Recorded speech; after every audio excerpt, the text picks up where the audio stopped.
अभी अपने पॉइंट की तरफ में आ रहा हूं।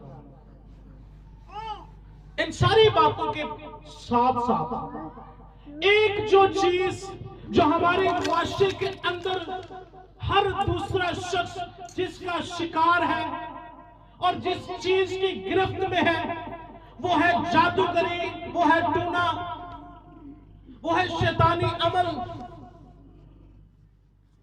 इसका भी आगाज हम देखते हैं। आप ये सुन के हैरान होंगे, पैदाइश की किताब जब उसका नाम आप देखेंगे उधर तूफाने नूह अभी थमा ही है, तूफाने नूह अभी थमा है। अगर आपको याद होगा, हमने ये सीखा कि जो नूह की कश्ती है वो यीशु मसीह के साथ किस तरह मिलती है। कितने लोगों ने इस बात को सीखा था? जितने इस क्लास में आते हैं हमने ये सीखा कि नूह की कश्ती और यीशु मसीह में क्या मुनासबत है, यानी कौन सी चीजें उन दोनों में सेम है, और बहुत सारी चीजों को हमने उसमें डिस्कस किया। आप देखें उधर नूह का तूफान थमा ही है, खुदा अब्राहम को, इसहाक को बरकत दे रहा है, वो रूहानी तौर पर उभर कर ऊपर आ रहे हैं, और इधर शैतान अपना जोर पकड़ रहा है। इधर शैतान भी अपने लिए फौज तैयार कर रहा है। कभी आपने सोचा कि एक जो जादू है उसका आगाज कहां से हुआ? जादू के बारे में कभी उसकी इब्तिदा के बारे में जाना हो? कब से है? आज हम जादूगरी और जादूगर और जादू की हिस्ट्री के ताल्लुक से चंद एक बातें सीखने वाले हैं। आज की जो हमारी आयत है ये एक ऐसे बादशाह के गिर्द है जिसका नाम हमने क्या पढ़ा है? नमरूद बादशाह।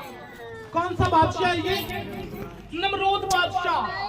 पहले हमने देखा कि बगावत जो है वो एक शख्स के अंदर है और वो एक सादा इंसान के अंदर है, और अब जो बगावत है वो एक बादशाह के अंदर समा चुकी है।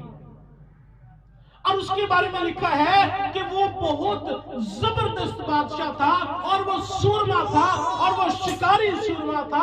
और उसके बारे में लिखा है कि सुनार की सरजमीन और रोए जमीन पर शिकारी सूरमा नमरूद जैसा नहीं। मैं आपको बताना चाहता हूं, इब्लीस चालाक है, वो जोरावर लोगों को चुनता है और अपने काम के लिए इस्तेमाल करता है, कीमती चीजों को चुनता है। अगर आप खुदा की नजर में कीमती हैं तो याद रखें इब्लीस की नजर भी आप पर ही है। मुमकिन है इब्लीस आपको भी इस्तेमाल करे। इसकी हम देखते हैं, सूरमा का मतलब है वो जंगजू जिसने कभी जंग ना हारी हो, उसको क्या कहते हैं? सूरमा। और ऐसा शिकारी सूरमा शिकार करता है, इंसानों का कुछ भी छोड़ता नहीं है, और उसके दिल में बगावत समा गई है, और उसने बाबल का बुर्ज बनाना चाहा। खुदा से जो राबता है वो खुद करना चाहता है। अब वो कहता है जहां पर इब्लीस की सोच ये थी कि मैं खुदा के बराबर तख्त लगाऊं, और ये जो बादशाह है ये भी बगावत पर उतर आया है, ये भी कहता है अब हमें आसमान पर से दुआ करने की जरूरत नहीं है, हम एक बुर्ज ही इतना बड़ा बना लेंगे, हम खुद आसमान पर बातें करेंगे, हम खुद आसमान पर चढ़ जाएंगे, खुद वहां पर जाकर बैठेंगे। खुदा ने कुछ देर तक ये सारा मामला होने दिया। सीखिए कैसे जादू आज पूरी दुनिया पर सेकंड सुपर पावर के नाम से जाना जाता है।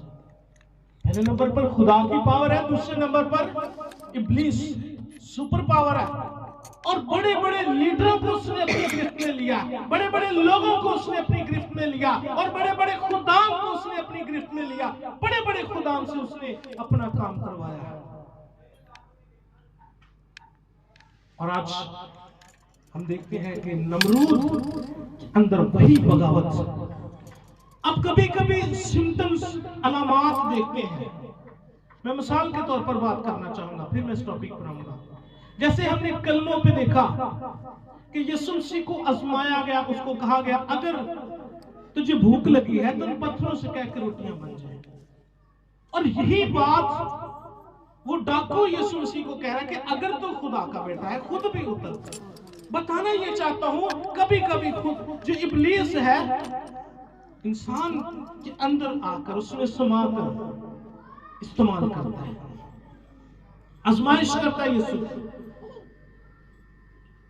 और ये शिकारी सूरमा था, बादशाह था, जबरदस्त। इसकी एक बीवी थी समीरामस। ये टॉपिक हमने पहले भी डिस्कस किया हुआ है और आज इसको कर रहे हैं क्योंकि ये हमारे सिलेबस का हिस्सा है और मैं इसको बयान करना जरूरी समझता हूं। ये हमारे सिलेबस का हिस्सा है। आगाज सुबह है, चलते चलते हम सीख रहे हैं इसका भी जादूगरी का, कि कैसे जादू बना, कैसे इब्लीस इस्तेमाल करता रहा। अब ये बताते खुद तो इसमें सिर्फ बगावत थी, लेकिन जो इसकी बीवी थी वो बादशाह था। जब ये मर गया एक जानवर तो इसके पास ताकत कम पड़ गई। अब ये चालाक बहुत है, अगर बादशाह मर जाए तो मलका जो है वो कुछ भी संभाल नहीं सकती। तो इसने एक ड्रामा रचा, एक झूठ बोला कि जो नमरूद बादशाह है वो सूरज देवता बन गया है। देखिए यहां से देवी देवताओं का आगाज हो रहा है। ये अब से नहीं है, ये ताकतें तस्वीरें ये अब से नहीं है, ये देवी देवता अब से नहीं है, आपके अबावजाद के जमाने के, अब्राहम के जमाने के, बल्कि उससे भी पहले नूह के जमाने की बात कर रहा हूं। सूरज देवता बन गया नमरूद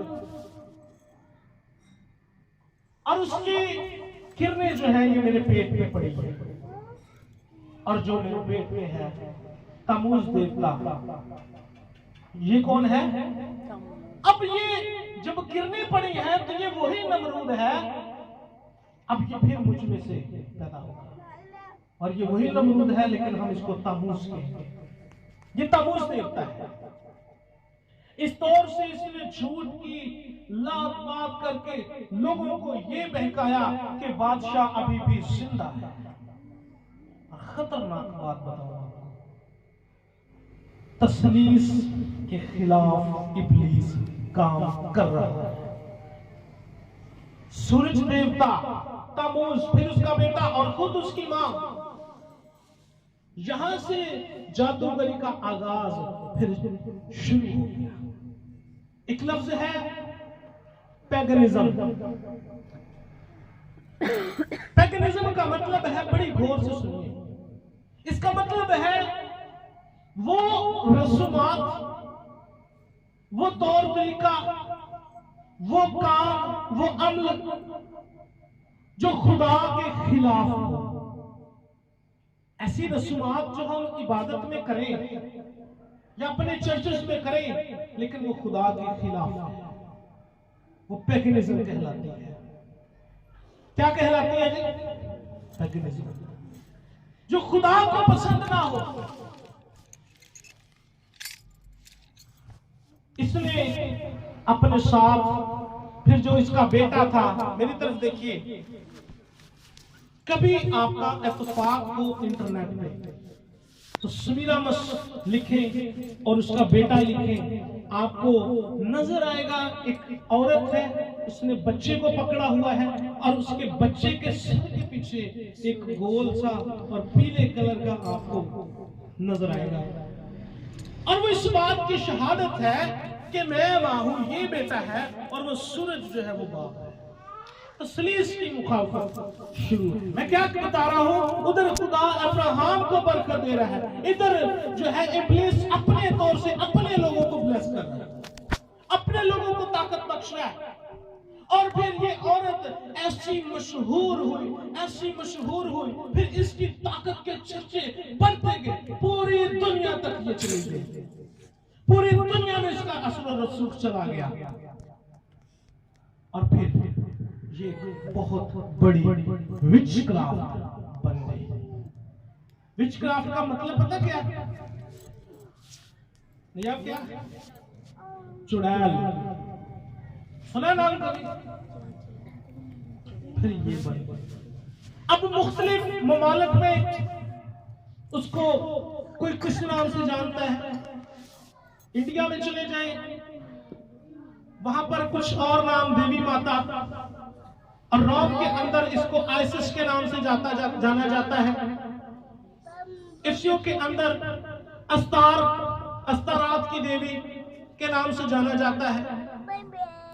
यूं इसका असर और रसूख जो है वो पूरी दुनिया में फैल गया। मेरे जीजों, जहां पर बरकत का आगाज हुआ, जहां पर सारी चीजों का आगाज हुआ, इब्लीस यहां पर भी खुदा के शाना बशाना काम करना चाहता है, और वो शेर बब्बर की तरह दौड़ता फिरता है। और उसका सबसे बड़ा हथियार जो है वो गुनाह है, उसका सबसे बड़ा जो सोर्स है, उसको जो वर्गलाने का जो तरीका है वो गुनाह और आजमाइश है। वो इंसान के सामने आजमाइश रखता है, कोई ऐसी चीज रखता है कि इंसान का दिल ललचा जाता है। यीशु के सामने उसने सारी शान शौकत दिखा, मुझे सिजदा कर तो मैं तुझे दे दूंगा। मेरे जीजों में बताना चाहता हूं, आज मैं जब इबादत हो रही थी, मैंने 3 किस्म की अमवात के बारे में बताया। पहली मौत जिस्म और रूह की जुदाई, दूसरी मौत खुदा और इंसान की जुदाई, ये रूहानी मौत है, और तीसरी मौत अबदी मौत है, यानी खुदा हमेशा के लिए अपने से जुदा कर देगा और आग और गंधक में डाल देगा। और मैं बता रहा था, चाहे जिस्मानी मौत हो, चाहे रूहानी मौत हो, चाहे अबदी मौत हो, ये तीनों की तीनों जो है, इन सब की वजह एक ही है, और वो गुनाह है। एक मैं और बात बता रहा था कि जो गुनाह है वो इंसान के पैदाइश के साथ आता है। बड़ी खतरनाक बात है, ध्यान से सुनिए। गुनाह जो है, जब इंसान पैदा होता है उसके साथ ही उसके साथ रहता है, और उसके मरने के बाद भी उसके साथ रहता है, उसको मौत तक, अपनी मौत तक छोड़ के आता है। ऐसा खतरनाक है ये गुनाह। बहुत सारे लोग गुनाह के बारे में बड़ी तफसीलें मौजूद है, गुनाह के ताल्लुक से बड़ी तारीफें मौजूद है। कोई गुनाह को दरांती कहता है, ये तेज दरांती है जो काट देती है। कोई शिकारी कहता है इसको, जो छोड़ती नहीं है। और गुनाह जिसको लग जाता है फिर उसको गुन की तरह खाता है। ये खतरनाक बात है।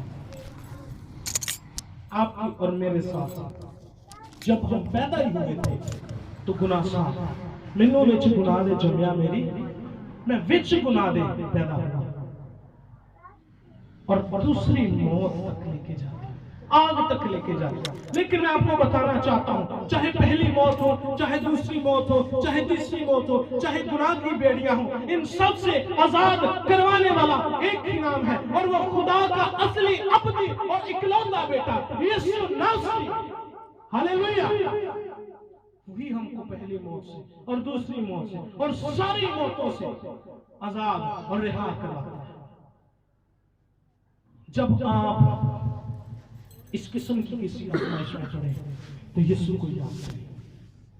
आजमाइशों में गिरने से अच्छा है आजमाइशों का मुकाबला करें, उसके थपेड़े खाएं, लेकिन गिरे मत, क्योंकि जो गिरते हैं उनका संभलना मुश्किल हो जाता है। खुदा मन आप सबको बरकत दे। मेरा ईमान है कि आज के कलाम के वसीले से हमने सीखा और बरकत हासिल की। अपनी आंखों को बंद करेंगे, सर को झुकाएंगे।